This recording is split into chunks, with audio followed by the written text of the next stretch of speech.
He was once called a traitor, a madman for daring to plug in his guitar at Newport and for refusing to accept the Nobel Prize in person. When he sold the rights to his entire catalog for $300 million, the world called him a business genius. When the world looked for him in Malibu, he was in Scotland. When they searched in Scotland, he was drifting somewhere in the Caribbean. Both a genius and a madman, that is Bob Dylan, a man who never chased the spotlight but always ran from it, denying it at every turn. To him, money and fame were merely tools, never the ultimate destination. From a poor boy in Hibbing to an artist honored with the Medal of Freedom and the Nobel Prize in Literature, Dylan has lived his life as if composing a song, without asking for anyone's permission. This is the story of Bob Dylan, a legend who dared to live in a way no one else would. Do you remember those long winter nights, when the whole family would sit by the old radio, waiting for a favorite song to play? For Bob Dylan, that wasn't just a childhood joy. It was the only way for a boy from the small town of Hibbing, Minnesota, to reach beyond his world. Born on May 24, 1941, in Duluth, Bob, whose real name was Robert Zimmerman, grew up in a middle-class Jewish family. His father, Abram Zimmerman, ran a small furniture and appliance store, while his mother, Beatrice, took care of the home and kept the family together. When Bob was 6, his father was struck by polio, an unexpected blow that forced the family to move to Hibbing, a town of silent, ice-covered streets and brutally long winters. Hibbing was a harsh and dull place, where winter could stretch into April. Snow blanketed the roads, icy winds cut through thick wool coats, and the early morning walk to school felt like a battle against the cold. It was a town where everyone knew each other, yet not everyone understood one another. Bob Dylan grew up in that silence, in those evenings filled only with the sound of the wind and the music playing from a radio in the living room. He once said that the radio was the first door that led to the world. When the voices of Hank Williams, Lead Belly, or Woody Guthrie came through the speakers, Dylan felt like he was stepping into another reality, a place where emotions didn't have to be hidden, where a voice could be a prayer. He didn't study music the way one studies a subject. He absorbed it like breathing.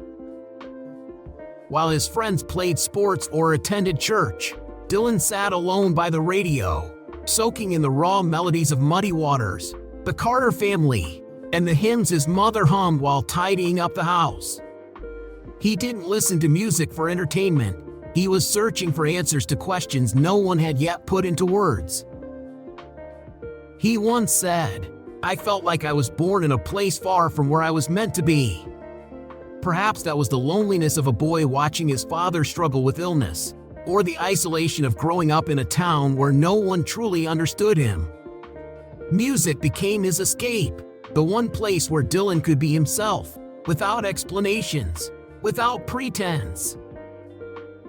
And maybe because he had no one to share his feelings with, Dylan began to write. At first, just a few scattered lines, then short poems, and eventually full songs, all written in silence, by a heart searching for a place to exist. For Dylan, music was never the goal. It was his refuge, his secret room where he could be himself, not the well-behaved son, not the eldest child, but a soul trying to give voice to the truth. Even in high school, Bob stood out, scribbling lyrics in his notebook while others studied math, strumming his guitar late at night to mimic Little Richard's rumbling sound, always looking for a way to shape an identity unlike anyone else's. That boy, Robert Zimmerman, soon realized that to be heard, sometimes you have to become someone new. In 1959, when he left home to attend the University of Minnesota, Bob Zimmerman began calling himself Bob Dylan, a name inspired by poet Dylan Thomas, though he would rarely admit it later. But it wasn't just a stage name. It was a declaration that something new was taking shape. From the frozen north to the smoky cafes of Minneapolis, Dylan's musical journey had begun. Yet deep inside, he was still that same boy, carrying within the frozen mornings, the unspoken sadness, and the distant echoes of an old radio. For Bob Dylan, music was never a path to fame. It was his way of existing, his way of healing, the voice of those who had never been heard. And from those long winters and silent nights, the seeds of blowing in the wind, a hard rain's a gonna fall, and don't think twice, it's alright had already begun to grow. And when that boy finally left Hibbing, the world was still quiet. No one yet knew that a new voice was about to rise, a voice that would change music and change America. And when that boy left Hibbing, the world was still quiet. No one yet knew that a new voice was about to rise, a voice that would change music and change America. That voice, hoarse, raw, yet deeply earnest, would not emerge from luxurious recording studios but from cramped coffee houses, where the sound of a guitar mingled with cigarette smoke and broken dreams. In 1961, Bob Dylan arrived in New York City, carrying nothing but an old backpack, a guitar, and a few loose dollars. That winter was barely cold, but in the heart of the young man burned something fierce, a fire. For Dylan, New York was not just a destination. It was a place of rebirth. He sought out Greenwich Village, a gathering place for drifters, rebels, and those who had nothing but the belief that they had something to say to the world. Dylan quickly became part of that scene, playing at coffeehouses like Café Wa, the Gaslight Cafe, and Gerdes Folk City. He was unlike anyone else. His voice was rough, his guitar playing unpolished, but his lyrics left people speechless. Within months, Dylan began to attract attention. Not because he was the new Woody Guthrie, but because he was singing the things America was thinking but had yet to say. The early 1960s were a time of turmoil: the Cold War, the Civil Rights Movement, the fear of nuclear annihilation, and Dylan, a boy who had just left a frozen town, became the one to write the soundtrack of an era. The song "Blowin' in the Wind," released in 1962, was not just a song, it was an awakening. How many roads must a man walk down / before you call him a man? That question rang out like a bell, stirring an entire generation. Students, civil rights activists, even middle-class American mothers and fathers sang it, not just for its melody, but because it spoke the words in their hearts. That same year, Dylan released his debut album, and just a year later, his second album, The Freewheelin' Bob Dylan, elevated him to new heights. The album cover, featuring Dylan with his arm around his girlfriend Susie Rotolo, walking through a cold New York street, became an icon. But behind the glow of success was a young artist burdened by an immense pressure. How could he sing for an entire generation when he was still trying to understand the world himself? Bob Dylan was never perfect. He was conflicted, unpredictable, evasive with the media, and at times, he even disappointed his own fans. But one thing was undeniable: he was brutally honest in his music. He refused to please anyone, not even himself. Between 1962 and 1964, Dylan rose to fame at an explosive pace, yet at the same time, he began to grow weary of being seen as the voice of a generation. He didn't want to become a slogan. He wanted to be an artist, free and untethered. And so, once again, Bob Dylan was about to change everything. From a barefoot boy in Hibbing, Bob Dylan had now stepped into a life even his wildest dreams wouldn't have dared to touch. A life built on melody, lyrics, and the stubbornness to defy every expectation. Do you remember the music stars of the 60s on TV? The voluminous hair, the flashy suits, the arrogant smiles? Dylan wasn't like them. He didn't need the camera. He only needed the space to live, to write, and to turn the world into his own stage. From nothing, he wrote his own legend, with words, with a guitar, and sometimes, with silence. The Malibu Mansion, where the ocean whispers and gold gleams in every corner. In 1979, when Bob Dylan's name had already echoed across the world, he quietly signed the papers to buy a mansion in Malibu, California, for just about $105,000, a modest sum for a star like him at the time. But today, if you step through that old wooden gate, you'll find a gem worth over $10 million, not for its size, but for the stories it holds. To Dylan, this was not just a house, it was a hidden palace, where the Pacific Ocean whispered endless melodies right outside his porch. Imagine this mansion as a piece of art Dylan painted himself, stone walls imported from Italy, shimmering under the California sunset, as if they were carved from his own dreams. Inside, a deep crimson Persian rug sprawls across the living room floor, where he placed a gold-plated Steinway piano, not for display, but so that every note played would ring out like a declaration. An infinity pool curves along the hillside, its crystal-clear water reflecting the moonlight like a mirror Dylan used to peer into his own soul. He often sat there, sipping black coffee from a custom-made porcelain cup, letting the waves merge with the first chords of a new song. "I don't need luxury," he once said. Yet this mansion, with a worth far beyond millions, told a different story, that even a rebel could live like a king. The Point Dume Ranch, a luxurious songwriting haven between ocean and forest. Just a few miles from his Malibu estate, Dylan owned a vast ranch in Point Dume, a property that today is estimated to be worth over $15 million. But to Dylan, it wasn't just land, it was his private kingdom, where he built a songwriting studio that any artist would envy. Picture a massive wooden house, its roof tiled with jade green Moroccan clay, its stained glass windows hand-painted like those of an old cathedral, casting sunlight onto a marble floor like a living painting. Inside the studio, Dylan kept a vintage amplifier from the 60s, once used by Elvis Presley, paired with a silver-plated sound system worth tens of thousands of dollars. Not for extravagance, but to hear every note exactly as he envisioned. Outside, he had a bronze fountain installed, its gentle trickling water blending with the Pacific wind, creating a natural symphony. The acres-wide garden was filled with black roses and ancient olive trees imported from Tuscany, a scene Dylan walked through each morning, as if he were living inside a poem of his own making. "This is where I find music," he once told a friend.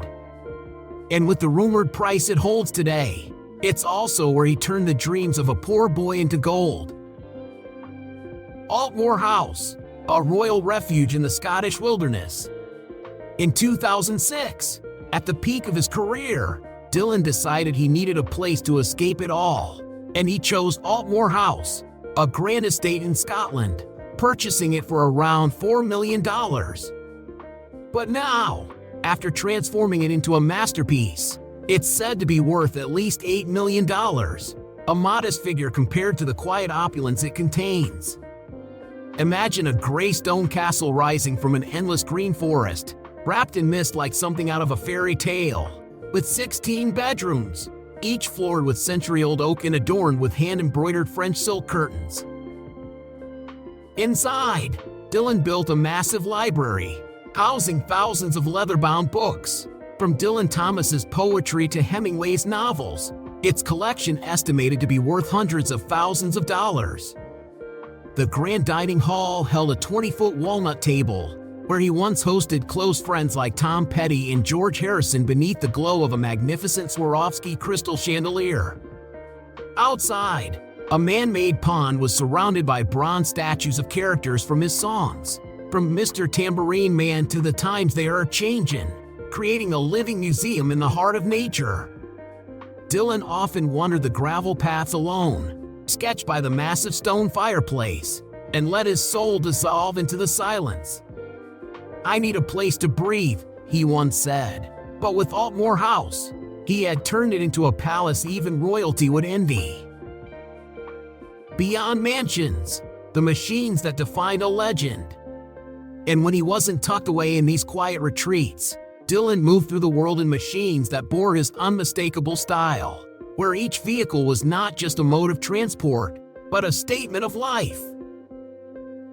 Chevrolet Corvette Stingray, the fire of youth and rebellion. When Dylan's first songs began echoing across America in the 60s, he didn't hesitate to reward himself with a Chevrolet Corvette Stingray, the ultimate symbol of speed and rebellion, a car that every James Dean fan had dreamed of owning. He bought it around 1965 for nearly $5,000, a hefty sum at the time. But today, with its restored mirror-like silver paint, deep crimson hand-stitched leather interior, and roaring V8 engine, it's valued at over $150,000 among collectors. Imagine Dylan, half his face hidden behind dark sunglasses, driving it down the dusty roads of Woodstock, letting the wind carry away the memories of biking through Hibbing's bitter cold. To him, the Corvette wasn't just a car, it was the fire of youth, proof that a poor boy had reached the American dream with his own two hands. Rolls-Royce Phantom, the silent luxury of middle age. As time passed and Dylan's tastes evolved, so did his choice of cars. In his middle years, he was often seen behind the wheel of a Rolls-Royce Phantom, a machine that cost over $300,000 when he bought it, and today could fetch $500,000 at auction. The ivory leather interior was hand-stitched by British artisans, the polished walnut dashboard gleamed like a work of art, and the bespoke sound system played unreleased recordings, creating a mobile palace. Dylan no longer needed speed. He cruised California highways in silent authority, stopping by roadside cafes where all eyes followed his car like a vision from a royal dream. To him, the Phantom was a symbol of elegance, not loud, but enough to remind the world that he had traveled a long road from the hunger of Minnesota winters. Harley-Davidson, the immortal memory of risk and glory. And in the deepest corner of his garage still sat the legendary Harley-Davidson, the companion of the near-fatal accident in Woodstock, 1966. That crash had fractured his neck and forced him into a retreat from the stage. Yet Dylan restored the bike with its midnight black paint, silver-studded leather seat, and an engine upgraded to roar like a challenge to fate. Once worth only a few $1,000s, today, it's valued at over $100,000, not for riding, but as a work of art, a relic from the days he gambled his life for music. Dylan no longer climbed onto it, but every time he looked at it, he saw himself, a rebel who had survived, conquered, and turned rough roads into golden highways. Water Pearl, a floating palace in the Caribbean. No one can count how many times Bob Dylan has set sail, but when it comes to his rare sea journeys, Water Pearl, a 50-foot yacht anchored in the Caribbean, remains a legend. With an estimated worth of over $1 million today, this was no ordinary boat. It was the floating palace of an artist who never stopped creating.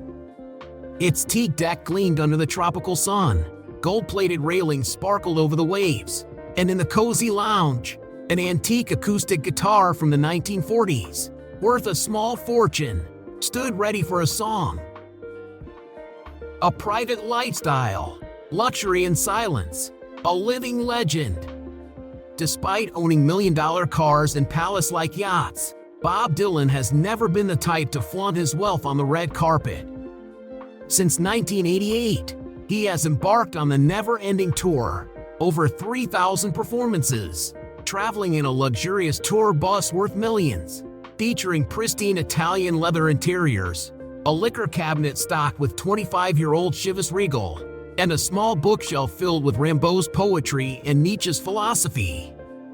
When not touring, he paints, his artwork valued at tens of thousands of dollars, and sits by the fireplace, sipping black coffee from a porcelain cup engraved with his name. "I'm not looking for a place to stop," he once smiled. "I'm just looking for a place to sing." To Dylan, luxury is freedom, the freedom to live, to create, and to be himself in a world he has turned into gold.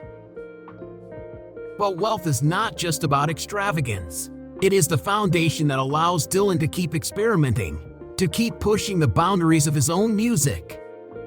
In the silence of an oceanfront villa, in the gentle hum of a Rolls-Royce engine, or in the evening breeze of the Caribbean, Dylan is still writing.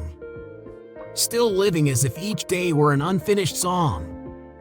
He could live in million-dollar mansions, cruise down coastal boulevards in vintage cars, or drift on a Caribbean yacht. But Dylan was never one to sit still. With wealth and fame in his hands, he didn't stop. Dylan chose to change the world of music once again. On July 25, 1965, at the Newport Folk Festival, a place that had long celebrated the raw purity of folk music, Bob Dylan stepped onto the stage with an electric guitar. Within minutes, a musical earthquake erupted. Maggie's farm roared through the speakers, followed by Like a Rolling Stone, electrified, radical, utterly different. The audience split in two. Half erupted in applause, while the other half booed in outrage. Those who had once seen Dylan as a voice of the civil rights movement now felt abandoned. The press branded him a folk traitor, but the deepest wound came from the very people who had once sung along to Blowin' in the Wind, now turning their backs on him. Yet Dylan remained silent. He knew his path wasn't meant for everyone. If you had heard Like a Rolling Stone on the radio in '65, do you remember how different it felt? For many, it was the first time they realized music could shatter all boundaries. It wasn't just a song. It was a battering ram against the safe and familiar, forcing the world to wake up. Backstage, Pete Seeger, the man who had once championed Dylan, was reportedly so furious he wanted to cut the power cables with an axe. Though he later denied it, the sense of betrayal within the folk community was undeniable. But Dylan didn't retreat. He returned to the stage one last time that night, quietly singing It's All Over Now, Baby Blue, a farewell to an era. A few weeks later, Dylan released Highway 61 Revisited, a groundbreaking album that opened with Like a Rolling Stone, a 6-minute epic of poetry and defiance. The album didn't just sell millions of copies. It marked the beginning of a new era in American rock, artistic, profound, and unpredictable. By 1966, Dylan embarked on a world tour, bringing his electric band along. Across Europe, folk purists screamed for him to play acoustic. They wanted the old Dylan, but he had already become someone else. That night in Manchester, the stage lights cast shadows across his sharp features, cigarette smoke curling in the air. The crowd held its breath. Then, a voice cut through the silence. "Judas!" The entire hall froze. Dylan didn't blink. He stepped toward the mic and said, loud and clear, "I don't believe you. You're a liar." Then, turning to his band, he ordered, "Play it F*King loud." And the electric guitar howled, raw, furious, like lightning striking the heart of tradition. Not everyone understood it, but no one could deny its power. Then, just months later, at the peak of his fame, disaster struck. On July 29, 1966, in Woodstock, Dylan was riding his Triumph 500 cubic centimeters on a rain-slicked dirt road. The rear wheel slipped. The bike wobbled, and he crashed into the depths of the forest. No one knew how long he lay there before he was found. Rumors spread. His neck was broken. He was in a coma. Or worse, he was dead. But no official report was released. Only silence, haunting and absolute. Dylan vanished. No more concerts. No interviews. No new albums. Fans were bewildered. The press speculated endlessly. But Dylan never abandoned music. He simply stepped back to rediscover himself. In a quiet wooden house in Woodstock, he lived in seclusion with his wife and children. He wrote songs, tended a vegetable garden, read the Bible, painted. No one saw it, but something was simmering beneath the surface. And when he returned, his music would be different. Deeper, more somber, and freer than ever before. Dylan didn't just live in luxury. He lived to challenge, to create, and to leave an indelible mark. From Newport to Manchester, from glory to downfall, from rebellion to rebirth, Bob Dylan has never stopped moving. And he has no intention of stopping now. Mansions may decay, cars will one day sit quietly in garages, but music, and what Bob Dylan has left behind, will live forever.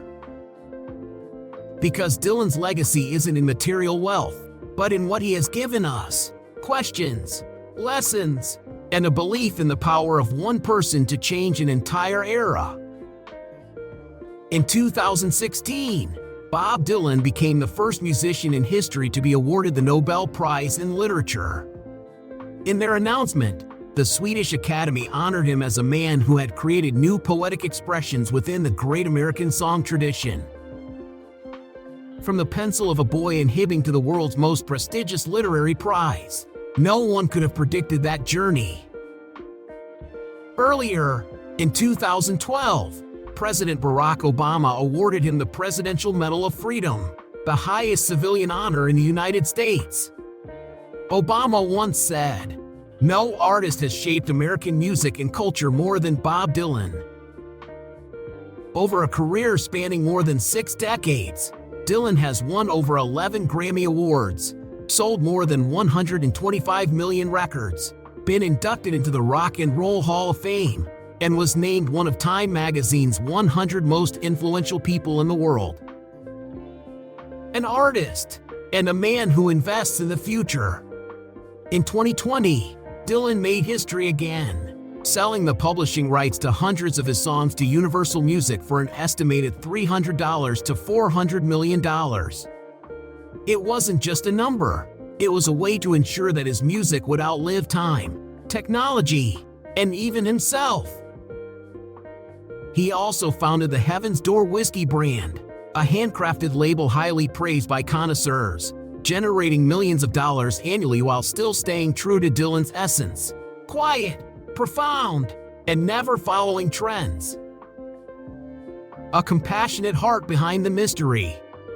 Dylan has always shunned the media, refused lengthy interviews, and rarely appeared at major events. But behind his silence is a heart that never turns its back on justice. In 1975, he released Hurricane, a song recounting the true story of Reuben "Hurricane" Carter, a black boxer wrongly convicted of murder. The song didn't just shock audiences, it raised funds to help Carter fight until he was freed. Dylan has also quietly donated to Feeding America, supported unknown young artists in Greenwich Village, the place where he once began, giving them old guitars and a fresh chance. Scandal at the twilight of his career, and once again, Dylan was still Dylan. The Nobel Prize in 2016 was an honor, but also a controversy. Dylan did not attend the ceremony, nor did he respond immediately, leading the media to criticize him as cold and arrogant. But then, when his acceptance speech was finally revealed, all the criticism fell silent. For 27 minutes, he spoke of Homer, Shakespeare, Buddy Holly, and why a song could be considered literature. The speech made the world weep, not because of Dylan's greatness, but because of the way he made art feel personal. In 2014, Dylan appeared in a Chrysler car commercial during the Super Bowl. Though the ad was deeply American and Dylan had said nothing controversial, some scoffed. Dylan has sold his soul to commercialism. But if you've gone from Hibbing to Hollywood, from poverty to the Nobel Prize, you earn the right to tell your story your own way. And Dylan has never asked for permission to be himself. From freezing days in Hibbing to inspiring the world, Dylan has taught us this. You can start from nothing. You can be different. You can be criticized, misunderstood, even booed. But if you stay true to yourself, your dreams will echo far beyond the limits the world sets for you. Be real. Dream big. And never stop moving forward. That is Bob Dylan. And that could be you, too.